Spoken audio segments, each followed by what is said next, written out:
and know that they can do it too. Because not that it's easy, but it's doable, right?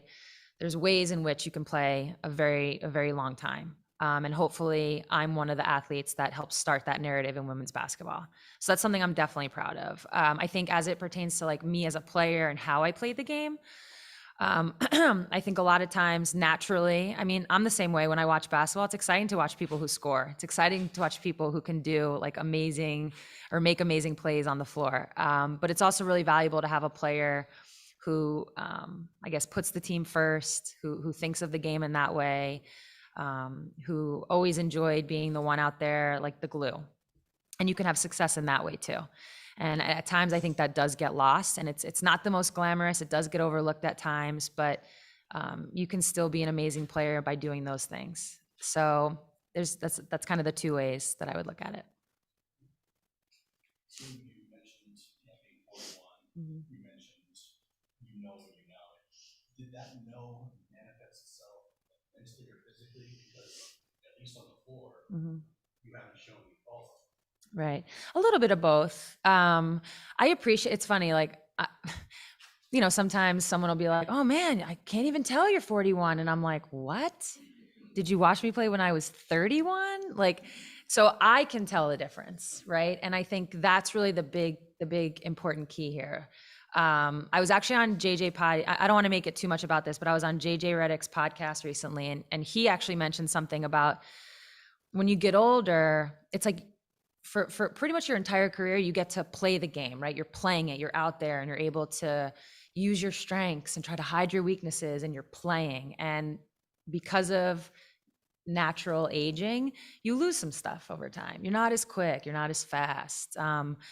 There's different things you lose. And so at times out there, like it is a compliment to think that when I'm out there, I'm still able to help my team. I'm still able to perform, but I don't feel like I'm like fully myself anymore. And so there's parts of that where it's sad to let that go, or sad to know that that's gone.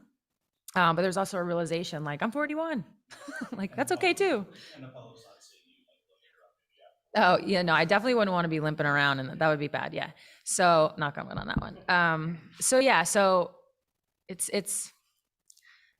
has been all a part of my thought process in terms of retiring. I feel like I've played as long as I can at a very high level. Excuse me. And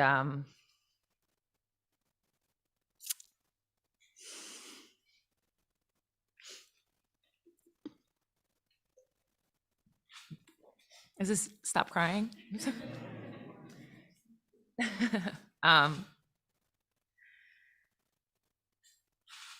So yeah, so I feel like I've played as long as I can at a really high level, both physically and mentally. And it's just gotten harder. So you know when to say when, you know? Go ahead. You're gonna get a huge crowd tomorrow night. You always do it. Can you just talk about the Connecticut fans and just being home away from home and how much they over here? Yeah. No, I mean, actually, the way it turned out or worked out that I got to announce it before this game, it wasn't necessarily planned, but at the same time, it's special that it happened this way. I'm thankful that it happened this way. I also know I do return to Connecticut, so no one take offense that this was about the New York game just yet. But yeah, I'm always excited. I mean, listen, when the schedule comes out, there's two games that I circle, right, mentally. The New York game and the Connecticut game. And that's because they feel like homecomings. I know that I'm going to get the support. I know that I'm going to be able to play in front of people that, tissues? I'm going to be able to play. I'm not putting them on the table. I'm going to be able to play in front of people that really watched me grow up, right? And that's really special to me. I've talked about my growing up in different ways through the years, whether it's growing up in my hometown, growing up in college, you know, becoming an adult in Seattle, growing up in front of those fans. And that's always something I really cherish. So it's of course very special that I'll get to play here tomorrow. I'm curious, Yeah. but are there any that stand out to you over the season that have not, and specifically not just Yeah. So like I said, there was definitely a group of people that I wanted to tell beforehand. So, and I actually haven't been back on social media much since I've like checked a little bit, but I'm like, it's too much. So I actually haven't seen a lot of the messages on social media, but the ones on my phone, of course, they're from friends, they're from family. Everybody's super supportive. Diana Taurasi's sister was like, "No, I wanted to go to Paris." So there was that. But yeah, overwhelming support, which has been so great. A lot of people sharing different memories, right? Marcy Zell, who I played with at Connecticut, was like, "Oh my God, I remember your draft dinner, being there for your draft dinner," different moments like that. So it's been really cool to have people share their stories with me that they remember. As far as Coach Auriemma, I'll actually see him. So I'm sure he texted, so did CD, Jamel, Tanya, I'll see on Sunday. But yeah, I mean, he's already kind of shared his thoughts and feelings around this. So this one particular, and I had told him ahead of time, obviously. So this one particular moment, yeah, he was just like, "Oh, I guess it's a pretty big deal, huh?" It's basically what he said. Classic. Yeah, but I think she wants us to be in the Olympics. Kind of just,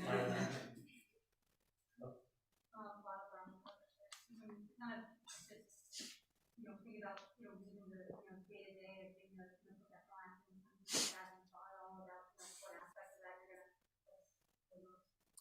gonna. Probably the schedule of it all and like the purpose of it all. Even though off seasons when you don't go overseas are really long, right? In reality, I haven't gone overseas in, gosh, like 8 years. Is that right? Yeah, like 8 years. So in reality, I haven't played that much basketball in the last 8 years because the WNBA season is so short. So those off seasons are long, but I always had purpose. When I woke up in the morning, I always knew I had to get my workout in because I was getting ready for a season. And I think even though believe me, there's tons of wonderful things to look forward to, like not setting alarms and going on vacations, all the things that a basketball schedule keeps you from, and I'm looking forward to those. I think I will miss a little bit of that purpose and a little bit of that grind, right? The grind and the hard parts, that's the good stuff. That's what makes you a professional athlete. So I think I'll miss a little bit of that. And then the other part, actually, we went to like a little bit of a team dinner yesterday. And I think the other part, I was actually sitting there thinking this, like, oh, I'll miss these team dinners, these moments on the bus, on the plane. Even though traveling's a grind, I'm telling you, all the grind moments, you're still doing it with a team. And I hope to find something in life that fulfills me in that way, but I know it's going to be really hard to replace those things. Let's go back to the Zoom real quick and get a couple more in from Zoom. Larry Stone, go ahead, Larry. Yeah, hi, Sue. You were obviously hit with some strong emotions there a couple of minutes ago. Are you looking at this as a sad day or a happy day for you, or is it kind of a weird combination? Yeah, it's probably a combination. The sadness, I think, is just, how do you not get sad? I mean, this is a like a major life decision. So, way to go, Larry. It's something, not a lot of people do something for their entire lives the way that athletes do. And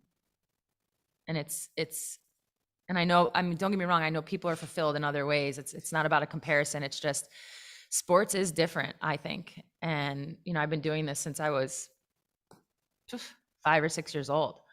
It's really all I know. So of course I'm sad. It's a little bit of like a mourning, knowing I'm going to miss it.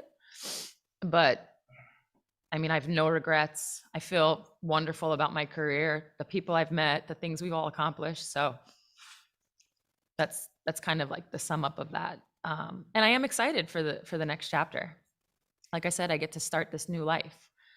But yeah, I know my personality. This is probably why for like a lot of years I've been saying I'm not gonna announce my retirement while I play, because I know I would get like this. I'm sentimental. I don't like change. So here we are. Thank you. No problem. Let's go to Tim Booth. Tim, go ahead. Hey, Sue, congratulations. You'd kind of said, I think hinted back in February that you weren't a big fan of farewell tours and everything that went into that. Are you kind of prepared for that now, knowing that pretty much every city you're going to go into, there's going to be some sort of recognition of your career? And do you have any requests for farewell gifts from any of the teams? I am not prepared for it.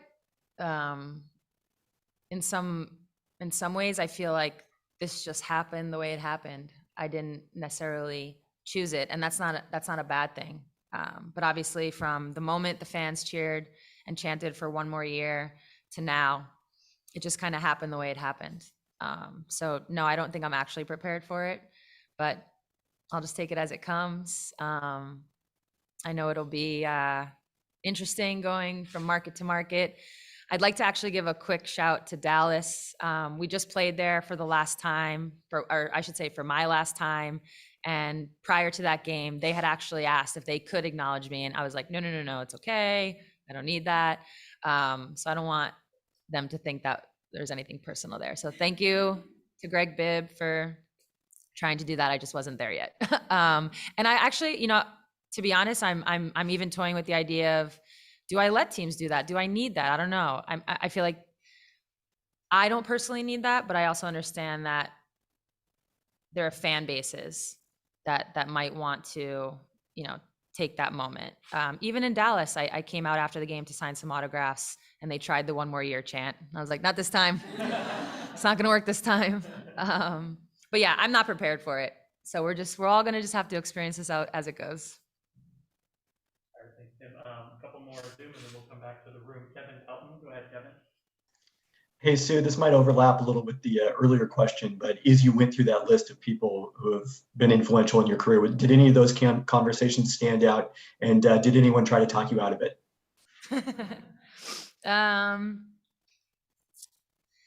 No one really tried to talk me out of it. There's definitely a few that stand out. I like, I would kind of start by being like, hey, I have something I want to tell you, want to tell you before it hits the news. And then I would always be like, we can save the mushy stuff for another time. Like, that's not what this is. But a couple people didn't listen to me. One that stands out is, and it's like, I'm probably not going to get through this without crying. So we're just going to have to deal with that.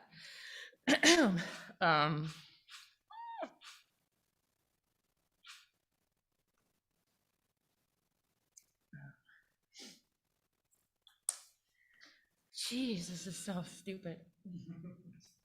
Oh, okay. Is Karen Bryant. Obviously, KB drafted me, brought me to the Storm, was there for my first, a long time. She was there for, 10 plus years. And just some of the words she shared were just really touching. I'll leave it at that. Thanks. One last one on Zoom. Alex, Casey, go ahead, Alex.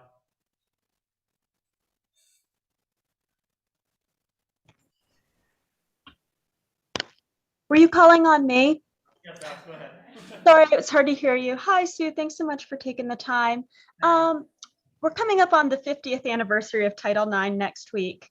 You to me kind of represent that next generation of Title IX people, having kind of entered college right after the 25th anniversary. So curious, like a big kind of reflection question of just how you feel like where we are in women's sports compared to where we were when you entered the league 21 years ago. Yeah, I think women's basketball is in a great place. I think women's sports is in a great place.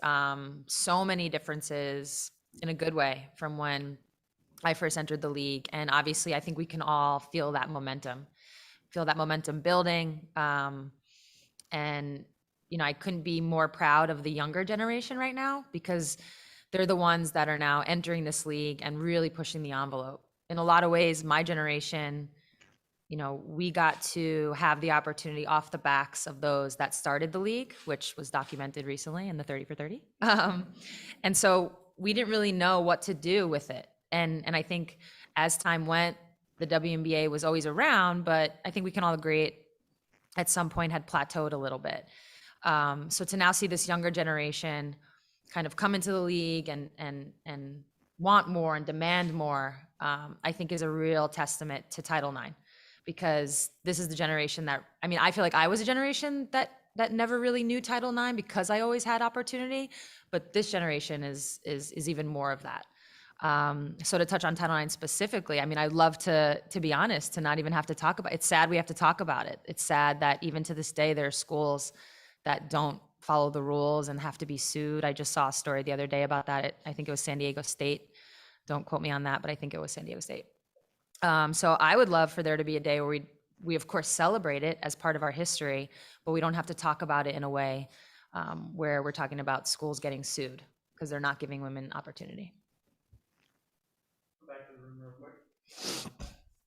I have a question for the next, going off of that serious on your thoughts of Dream On last night, and then just like thinking back to when you were a kid playing basketball, like what was it like before that 9-16, and what was it like for you after that? Yeah.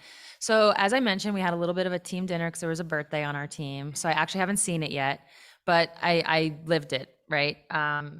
Not the behind the scenes moments, which I'm very excited to see. But I remember that team very well.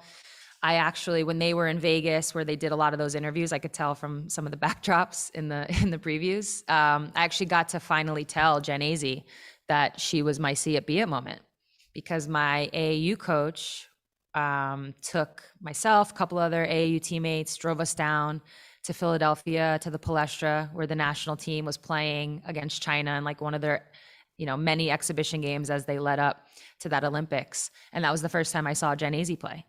And I was like, oh, we kind of look alike. Like this could be a thing, like that could be me one day. And that's really where, because there was no WNBA, that's really where my dream of like achieving something like, I don't know, unattainable started, being on the Olympic team. And I thanked her for that. And I was really glad that I got to have that moment with her. And then, sorry, what was the question though? I just went off on my own little tangent. Right.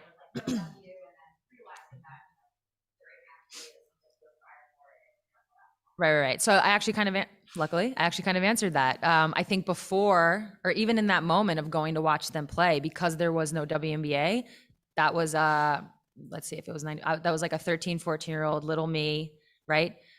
Thinking that the big goal was the Olympic team because there was no WNBA. There was no professional basketball. Like I'd kind of seen some, college games on TV. Shout out Jen, 95 team. So I'd kind of seen but that was like what? They showed the Final Four. And it was only my dad was like, hey, the Final Four's on, that I would happen to catch it. And obviously a 13-year-old is not thinking about playing in Europe. That's like nobody at 13 is thinking that. So it was the Olympics because there was no professional league. So then you fast forward just 2 years, and I'm probably, my generation of player, my class specifically, is one of the first where we chose our college knowing that it was the stepping stone for the WNBA. So we were looking at schools thinking like, oh, like what can help me get to that next level? So that's kind of my experience in it. So have you talked to Sil at all, just given the fact that you're both kind of in the same time there, she's not able to play right now, but have you also thought about it just being this kind of momentum here with all kinds of assistant here and rebounding here, something like the same time that you Yeah, we text every now and then, mostly, when Sil announced that it was going to be her last year, I obviously reached out. After the Olympics is when was that after the Olympics? Actually, never mind. When she announced her retirement is when I reached out, and then most recently we were texting again when she got hurt, because that's obviously got to be really difficult for her to have had that happen in what is her final year. But the way I feel about like my career right now and this season, I hope she feels the same way, which is, yes, this is the last season. And I think, anybody would want it to be this fairy tale of a last season, win the championship, do the amazing things, go out on this huge high. But the reality is one season, one game, one moment, it doesn't change a career. And so just because, sadly Sil can't play in hopefully the short term, that shouldn't leave a bad taste in her mouth on her career. She's had an amazing career, like you mentioned, leading rebounder, all-time leading rebounder. I've had the pleasure of playing with her with USA Basketball, playing with her overseas, And she's just, I mean, everything you read about her is true, right? The mama still, the taking care of people, making sure everyone's okay. Obviously, she's fierce on the court, but she's amazing off the court and just how she cares for her teammates. And hopefully, like I said, she feels that way, even though she's dealing with a little bit of adversity right now.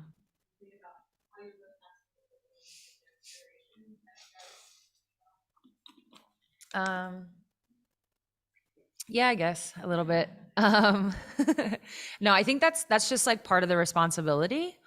I think when you play as long as we have, it just naturally happens. And I think what's unique about both me and Sil is that I think we take joy in that. We find joy in that, in making sure the younger generation is set up for success. For her, I mean, you can just see it even in like a social media post. Excuse me. You can just see how her teammates interact with her and how they respond to her. You can see it. You know, they're really playing for her in a lot of ways. And I know for me here in Seattle, especially when we drafted Jewel and Stewie, it was like, okay, these are the two.